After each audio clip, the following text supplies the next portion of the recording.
10 million. Ma, it is phishing. Phishing is a type of scam.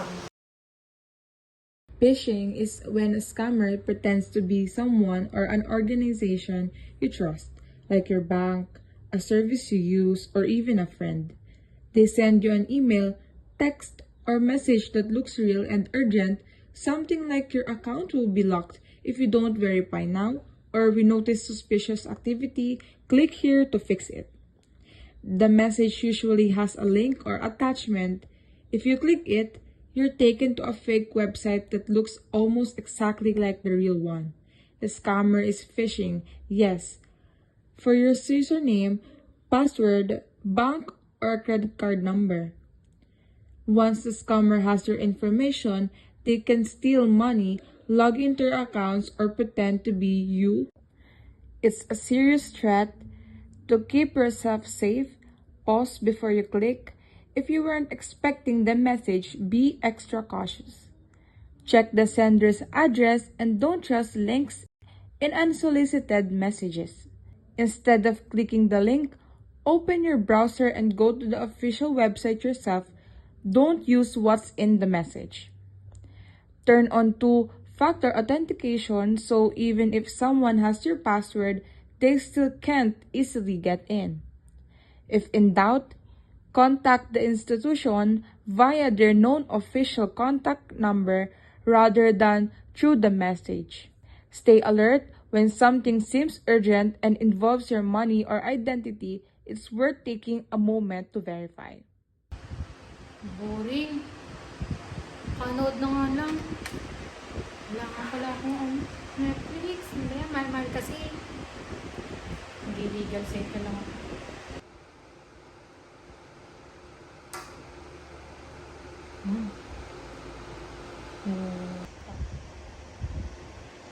Ano nangyari? Uy! Ala! Ala! Ano ba yan? Nag-blackout! Nakabili lang nito. Ala! Ayaw na! Open! Patay ako. Te! Tulungan mo ako! Ano ba yun? Ganito ka pa eh. Bigla na lang nag-blackout. Unboxing lang nangyari. Kakabili lang na. Oo. Nanonood lang naman akong movie. Lupit tayo dyan kay mama. Kakabili lang kasi nun eh. Naku, mukhang alam ko na yan. Ano? Sabihin mo. Napasukan ka ng malware. Ano nga ba ang malware? Ang malware or short for malicious software ay idinisenyo upang makapinsala sa mga elektronikong devices at magnakaw ng mga sensitibong impormasyon. Maaari itong makahawa sa iba't ibang devices gaya ng mga cellphone, tablet, personal computer at iba pa. Maaari din itong kumalat sa pamamagitan ng pagduduplicate sa sarili nito sa mga file ng data ng device. At maaaring manatiling dormant ang malware hanggang sa ma-access na humahantong sa pinsala at higit pang kumalat sa iba pang mga file at program. Paano nga ba natin ma-identify o ma-recognize ang signs ng malware? Madali lang naman ma-identify o ma-recognize ang signs of malware, and most of it ay obvious. Ang mga ito ay reduced performance, internet connection issues, unexpected pop-up ads, frequent crashing or freezing, changes to the browser's homepage, and excessive battery usage. Paano nga ba natin ma-avoid or ma-manage ang malware responsibly? Narito ang mga dapat nating gawin. Una, mag-download ng pinagkakatiwalaang ad blocker. Pangalawa, bisitahin ang mga secure na website lamang. Pangatlo, mag-install ng mga application mula sa mga pinagkakatiwalaang mapagkukunan. Pang-apat, i-install at regular na i-update ang mga pinagkakatiwalaang antivirus software. Pang-lima, baguhin ang iyong system login ID at password ng madalas. Pang-anim, mag-install ng Virtual Private Network or VPN. At panghuli, i-backup ng regular ang iyong mga devices. Ang mga hindi naman dapat gawin ay una, huwag mag-download ng mga app mula sa mga mapagkukunan na third party.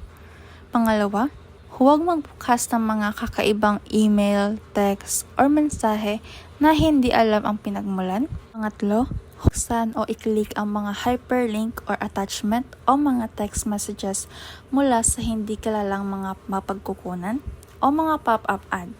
At last, huwag gumamit ng mga pampublikong connection sa Wi-Fi. Ang mga ito ay makakatulong sa atin upang maiwasan magkaroon o makaranas ng malware sa ating mga devices. At para na rin aware tayo sa kung ano ang ating gagawin kung makakaranas man tayo ng ganitong sitwasyon. Isang boring naman. Ano ba yung mga recent na balita? Hala, ano to? Nagka-earthquake sa Maynila. Ano patingin nga mo sa Manila? Ito grabe ang lakas. Sure ka, tingnan mo. Ay, parang hindi masyadong tao ba yan o ano? Hindi totoo yan. Fake news naman yan eh. Dapat marunong ka tumingin ng mga AI. Ano ba yung maloloko ka?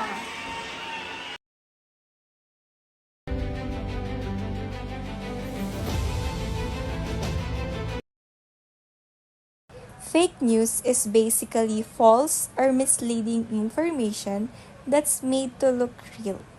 It's usually shared online to get attention, go viral, or sometimes even to fool people.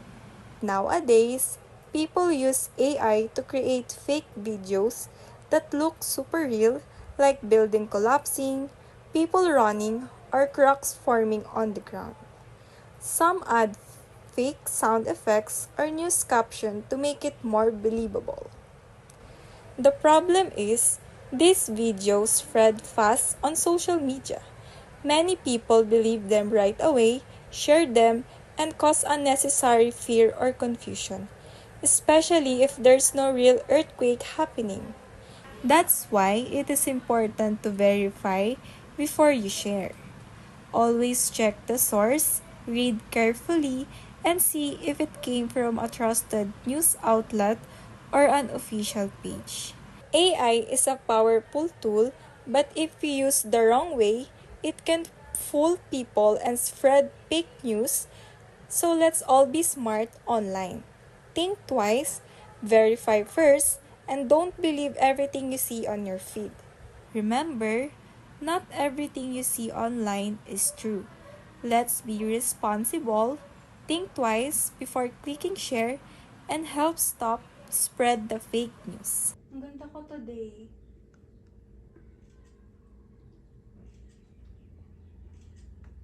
Pawakso kaya to? Ito na lang. Wait. Alin kaya? Post ko ba to? Parang wag na. Ano kaya magandang music? Ay, wait. Ayan. Caption. Hashtag selfie. Okay. Sure. Diyos ko, na-move na naman yung exam natin eh. Ano ba yan? Hindi na nakapag-te. Ang bagal pa naman ng LMS. Uy, tingnan niyo po si ano. Ay, bakit ganun yung content niya? Yan, hindi na siya nag-post. Uy, mag-comment kayo dito. Game, game. Oo, iyahan niyo, iyahan niyo. Go, Jansen! Mag-open ka rin ng phone. Ayoko, hindi nyo ba alam? Cyberbullying yung ginagawa nyo.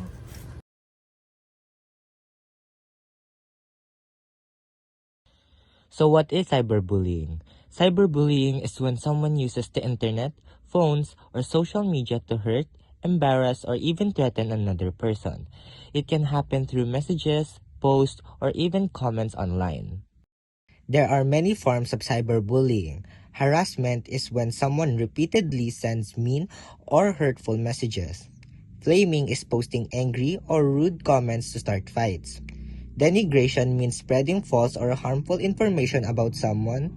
Impersonation happens when a person pretends to be someone else online to cause trouble. Outing is sharing someone's private information or photos without permission.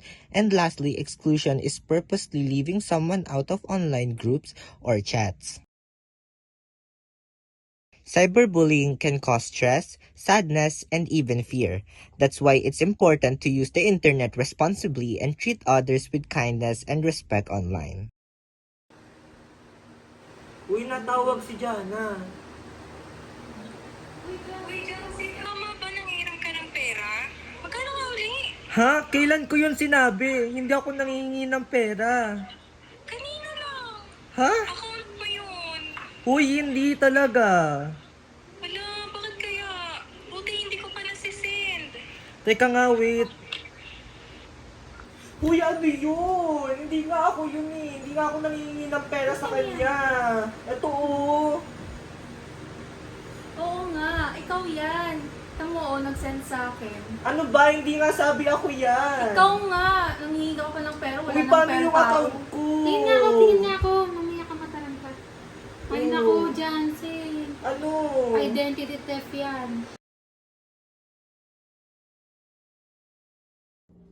What is identity theft? Identity theft happens when someone uses your personal information, like your name or ID, without your permission.